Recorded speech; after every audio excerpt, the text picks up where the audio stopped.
हिंदी भाषा और व्याकरण के अंतर्गत आज दूसरा भाग उच्चारण स्थान को हमने लिया है। उच्चारण स्थान बड़े ही सहजता से हम आज यहाँ समझ सकते हैं। हिंदी देवनागरी लिपि में लिखी जाती हैं। देवनागरी लिपि वैज्ञानिक लिपि है। वैज्ञानिक लिपि का उदाहरण हिंदी वर्णमाला का क्रमबद्ध समूह भी है। भावाभिव्यक्ति के लिए निःश्वास वायु की जरूरत होती है और जब निःश्वास वायु मुख विवर में उच्चारण स्थान को स्पर्श करता हुआ निकलता है तो उन्हीं कर्मों से वर्णों को लिखा भी गया है। मुख विवर में उच्चारण स्थान क्रम से है कंठ, तालु, मूर्धा, दंत और ओष्ठ। इसे चित्र के माध्यम से भी हम समझ सकते हैं। निश्वास वायु जब मुख की ओर आते हैं तो सर्वप्रथम कंठ में अवरोध पैदा होता है और जब हम पहली बार वर्णों को सीख रहे थे तो हमने सीखा था क, ख, ग, घ और यह सब कंठ से ही उच्चारित होने वाला था। अतः देवनागरी लिपि की बनावट ऐसी है कि जो कंठ से उच्चारित होने वाले वर्ण हैं वह क वर्ग हैं। तत्पश्चात निश्वास वायु आगे बढ़ती है, तालु में अवरोध उत्पन्न होता है और तालु से उच्चारित होने वाले व्यंजन वर्ण हैं च, छ, ज, झ, य।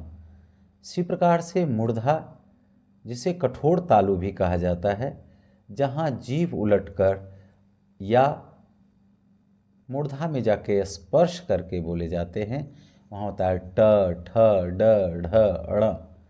और दंत जो दांत और दांत के ऊपरी भाग है वहाँ स्पर्श करती है जीभ की अग्र भाग, तो वहाँ से उच्चारित होते हैं त, थ, द, ध, न। और पांचवा ओष्ठ है जहाँ से प, फ, ब, भ, म आदि उच्चारित होते हैं। देखने वाली बात है कि अगर हम क, ख, च, छ, ट, ठ, त, थ, प, फ को याद रखे हुए हैं, उसी क्रम से हमें कंठ, तालु, मूर्धा, दंत, ओष्ठ को याद रख लेना चाहिए। और छठे स्थान पे आते हैं उच्चारण में नासिका।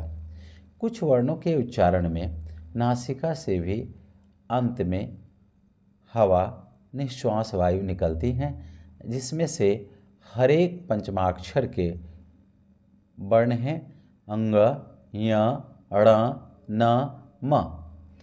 अब इसी के तरह दूसरे वर्ण को भी इसमें व्यवस्थित कर दिया गया है। कंठ से आ, विसर्ग, ह, तालु से य, तालव्य श, छोटी ई, बड़ी ई, मूर्धा से री, र, मूर्धन्य श, दंत से ल, स, ओष्ठ में आए तो छोटाऊ, बड़ाऊ या हर्षऊ, दीर्घऊ और नासिका में अंग। तो इस तरह से हम देखते हैं कि किस तरह से अगर याद रखें तो हमारे यह कार्य बड़े ही सुगमता से हो सकते हैं। उच्चारण स्थान की तालिका जो अक्षर देखा जाता है, इसी क्रम से हमने इसे पुनः आपके सामने प्रस्तुत किया है। पहले क, ख, ग, घ, अंग वर्ण है, उसी के अनुरूप अ, आ, ह विसर्ग, यह कंठ से उच्चारण स्थान इनका है और इनका नाम है कंठ। च, छ, ज, झ, य। और स्वर की बात करें तो हरस्यई, दीर्घई और अंतस्थ हैं य। और तालव्य श तालु से उच्चारित होने वाले हैं, जिसका नाम है तालव्य। ट, ठ, ड, ढ, ण और स्वर हैं इसमें री, अंतस्थ हैं र, मूर्धन्य श। और इस तरह से उच्चारण स्थान इसका हुआ मूर्धा, नाम है इसका मूर्धन्य। त, थ, द, ध, न वर्ण इसमें आते हैं। ल और श उच्चारण स्थान है दंत, नाम इसका होता है दंत्य। प, फ, ब, भ, म स्वर हैं इसके छोटाऊ, बड़ाऊ या हर्षऊ, दीर्घऊ, उच्चारण स्थान है ओष्ठ, नाम है ओष्ठ। पंचमाक्षर की बात करें ण, अंग, य, ण, न, म अनुस्वार ये नासिका से उच्चारित होते हैं, इसका नाम है अनुनासिक। अब देखने वाली बात है कि संयुक्त स्वर हैं ए ऐ, तो ए बना है अ जोड़ ई से और ऐ बना है अ जोड़ ए से। इस तरह से अ का उच्चारण स्थान कंठ और ई का उच्चारण स्थान तालु, तो दोनों के उच्चारण स्थान का नाम होगा कंठ तालव्य। ओ औ की बात करें, ओ बना है ओ जोड़ ऊ बराबर ओ, तो अ कंठ ऊ ओष्ठ।